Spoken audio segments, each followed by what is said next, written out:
Queridos irmãos, como é profunda a palavra de Deus. Nós estamos diante de um evangelho que nos mostra uma epifania de nosso Senhor, que se manifesta depois de ressuscitado aos apóstolos que estavam reunidos, e dá a eles um mandato de continuar a sua obra. Então esse é o papel dos apóstolos, esse é o papel daqueles que se disponibilizam a caminhar e a seguir nosso Senhor Jesus Cristo. E esse evangelho ele foi escrito por São Marcos, e São Marcos, ele de modo particular, ele foi muito unido a São Pedro, foi quase como um secretário de São Pedro, no seu intérprete. Se vê ainda na carta de São Pedro, onde fala que São Pedro é uma pessoa simples, uma pessoa humilde. E Marcos é aquela pessoa que ajuda, está realmente profundamente unido a São Pedro. Ele escreve o Evangelho de São Mateus, que também é uma narração apaixonante do apóstolo que caminhou, que viveu com o nosso Senhor. Marcos, ele não viveu, ele não é um dos 12 apóstolos, assim como Lucas também, diferente de Mateus e João, que foram apóstolos que caminharam juntamente com o nosso Senhor. Mas Marcos se aproximou depois. Também Marcos, ele era primo de Barnabé e estava junto a Barnabé e a São Paulo na primeira viagem missionária. Depois São Marcos deixou São Paulo e Barnabé e Paulo continuaram essa evangelização. Provavelmente Marcos deve ter escrito o evangelho em Roma, porque é onde foi a maioria das pregações de São Pedro, e possivelmente Marcos pegou muito daquilo que São Pedro viveu com Jesus Cristo e ali colocou por escrito. A São Marcos também é acreditado a primeira igreja de Alexandria, a primeira igreja fundada em Alexandria, é acreditada a ele. Ele possivelmente foi o primeiro bispo dessa comunidade, foi o primeiro pastor, o bispo que conduziu o rebanho ali, que fundou a igreja em Alexandria. Uma outra particularidade do Evangelho de Marcos, do escrito de São Marcos, é que é um escrito muito direto, muito incisivo e que quer demonstrar em modo especial os sinais de nosso Senhor Jesus. Então, os milagres, os feitos. É muito bom quando de repente nós vamos propor para que uma pessoa faça a leitura bíblica, começar por São Marcos, porque São Marcos é um evangelho que é simples de entendimento. É um evangelho dos evangelistas, talvez o mais curto, acho que o mais curto dos 4 evangelhos, e é muito direto, e mostra e manifesta muitos milagres, os feitos, os prodígios de nosso Senhor Jesus Cristo. E por mais que São Pedro, ele viveu em Roma, no período em que ele viveu em Roma, o que imperava era o paganismo. Então era um evangelho escrito realmente, pensado para aquele povo de Roma, para que viesse a conversão. Então é um evangelho pensado para a evangelização em modo especial. Podemos dizer que o evangelho de São Marcos é um evangelho querigmático, né? Simples, direto e que mostra de modo muito apaixonante os feitos de nosso Senhor Jesus Cristo. Até convido vocês estão participando dessa Santa Missa, a fazerem uma experiência. Rezem, invoquem o Espírito Santo, se coloquem em oração e depois comecem a ler o Evangelho de São Marcos, e você vai perceber o que vai acontecer dentro do teu coração. Você vai explodir de alegria, você vai querer anunciar o Evangelho, você vai querer fazer os feitos de Nosso Senhor, e exatamente isso que nosso Senhor Jesus fala através do evangelista São Marcos. Olha, ide por todo mundo, anunciar o evangelho a toda criatura, os sinais que vos acompanharão é que os demônios serão expulsos, vocês falarão novas línguas, pegarão em serpentes, beberão veneno e não farão mal algum. Vocês vão impor as mãos sobre os doentes e eles ficarão curados. Se nós pudéssemos acreditar nisso, termos fé nisso, quantos milagres não poderíamos fazer na vida de tantas e tantas pessoas? É que muitas vezes nós achamos que isso é para os apóstolos, para outros discípulos, sempre alguém que é mais santo do que nós, ou alguém que é mais ungido do que nós. Nós sempre nos colocamos para baixo, mas esquecemos que nós somos tal qual como os apóstolos, como os primeiros discípulos. E se nós acreditássemos profundamente, viríamos diante dos nossos olhos grandes prodígios, milagres e sinais, não por nosso mérito, mas para que seja glorificado o nome de nosso Senhor Jesus Cristo. E Marcos foi essa pessoa apaixonada por Cristo, por aquilo que viveu São Pedro. Nós podemos imaginar São Pedro com o seu temperamento emotivo, com o seu temperamento impulsivo também, apaixonado, uma pessoa que se inflama pela paixão de nosso Senhor e se deixa levar, e se deixa conduzir, e se deixa realmente irradiar o amor de Deus. Enquanto Marcos não foi apaixonado por Cristo através desse testemunho.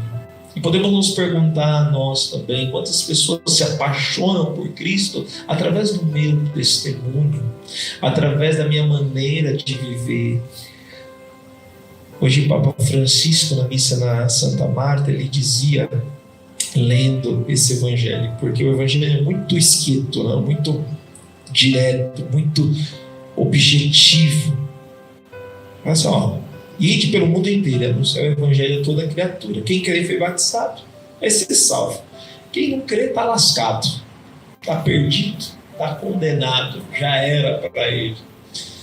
E aqui muitas pessoas entendem isso como um ato proselitista, né? Como se fosse um proselitismo, como se a gente quisesse realmente que todo mundo virasse cristão por força. E aí o Papa contava a história de um jovem que chegou até ele e falou: o que eu devo fazer, o que eu devo falar para convencer um ateu a ser cristão? Como que eu devo falar a ele? Aí o Papa Francisco falou hoje, estava percebendo lá na homilia, ficou até bravo. Ele falou: absolutamente nada. Você não deve falar nada. Nada. Mas você deve se comportar como um autêntico cristão. E as suas atitudes, o seu comportamento, o seu modo de ser é o que deve falar, é o que deve interrogar aquele ateu. A tua vida precisa ser uma vida infinitamente mais significativa do que aquele ateu. E aquele ateu, ele vai perceber pelos teus atos, pela tua maneira de ser, que humanamente talvez seja impossível viver da maneira com a qual você vive, e aí você tem a possibilidade de manifestar e de testemunhar a graça de Deus, mas não com palavras, mas com os atos, com as atitudes, porque as pessoas vão falar: ele é cristão, ele não sai da igreja, ele vai lá, ele participa das missas, ele vai na Missão Belém, ele faz um caminho formativo com a Missão Belém, ele é assim, ele é assado. E as pessoas olham a nós. Uns tempos desse atrás, um sacerdote que apressa muito a Missão Belém, fala: poxa, a Missão Belém é uma comunidade muito radical, uma comunidade muito firme, decidida. Aí ela viu lá algumas pessoas no perfil do Facebook, que coloca, né, o nome depois na frente, MB, que estava na festa do Halloween. Aí ele falou: nem a Missão Belém é tão radical assim, se até eles vão no Halloween, por exemplo. Então, quer dizer, as pessoas nos observam, por mais que você pense que não, mas as pessoas nos observam.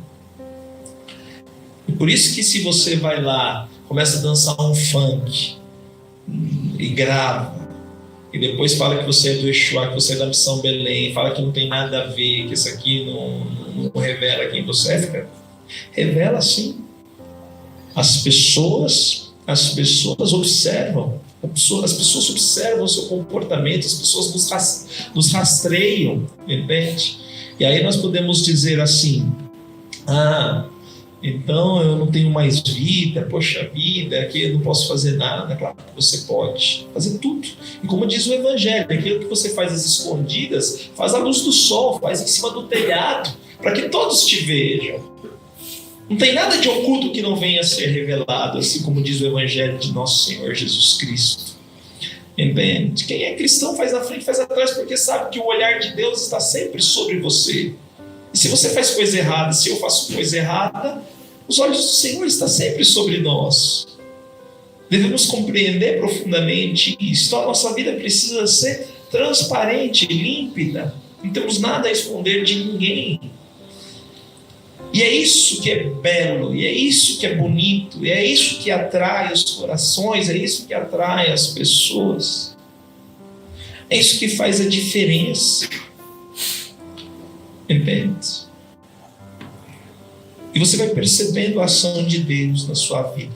Então hoje nós somos estimulados aqui, através desse Evangelho de São Marcos, a realmente propagar a palavra de Deus. E a primeira carta de São Pedro, que possivelmente também foi escrita por Marcos, nos dá as diretrizes, nos dá as condições. A nós que já até fizemos o diário espiritual, vemos tudo aquilo que é necessário para sermos testemunho. Primeiro, humildade, um relacionamento mútuo, ou seja, igualitário, um relacionamento de amor. Também a capacidade de colocar as preocupações, tudo aquilo que aflige o nosso coração em Jesus, né? Eu estou preocupado? Estou sim, mas eu vou colocar para Jesus. Uma preocupação dividida, partilhada. Eu não carrego sozinho, eu sinto que Deus está comigo. Uma vida de sobriedade, equilibrada, temperada, de temperança, a virtude da temperança. Uma atenção, ser vigilante. Tem coisas que não podemos fazer, tem coisas que não podemos nos permitir. Porque as pessoas olham para nós, mas não só por isso, mas porque senão nós podemos cair feio nas garras do mal, né? Assim como diz aqui o versículo 8, o vosso adversário, o diabo, ele rodeia como um leão a rugir, procurando a quem devorar. Então a gente precisa ser prudente, vigilante, atento, para não nos deixarmos envolver pelas seduções do mal. Devemos ser resistentes em Deus, firmes na fé, certos que os sofrimentos de agora são poucos comparado àquilo que receberemos, que é a herança e a glória eterna de Cristo em nossas vidas. Então aqui a gente tem uma receitinha, um receituário de como viver bem a vida cristã. Sendo humilde, não viver de forma exaltada, ou seja, sendo sóbrio, vigilante, atento, colocando todas as preocupações em Cristo, sendo firme no momento de prova, no momento de dificuldade, ou seja, estou com o Senhor, ou seja, com a meta, com o olhar naquilo que está por vir. É isso que nos faz ficar firme. Vou passar por essa prova porque eu sei que passando por essa prova, aquilo que está por vir é muito grande, é muito melhor. Agora, para que tudo isso? Se eu sou uma pessoa que vive de momentos, né? Que beleza ser de Deus, mas na hora da dificuldade, deixa para lá, meu irmão. Eu pensava que era uma coisa, mas não é. E aí acaba achando que é uma falsidade, que é uma mentira. Aquilo que Deus coloca, se mostra para nós. Por quê? Porque eu vivo quero viver sempre naquela emoção, quero sempre me sentir bem, mas saibamos que vamos passar por sofrimentos, vamos passar por provas, vamos passar por dificuldades, vamos passar por momentos de angústias, Vamos passar por momentos em que vamos chorar, vamos passar por momentos em que vamos sofrer, mas somos chamados a resistirmos firmes na fé, com o olhar naquilo que está por vir, naquilo que há de vir, que é a glória futura, a graça de nosso Senhor Jesus Cristo, a vida eterna que nos é prometida. Enfim, que essas santas palavras a nós colocada hoje possa nos estimular, possa nos impulsionar a vivermos com intensidade aquilo que nosso Senhor tem para nós hoje.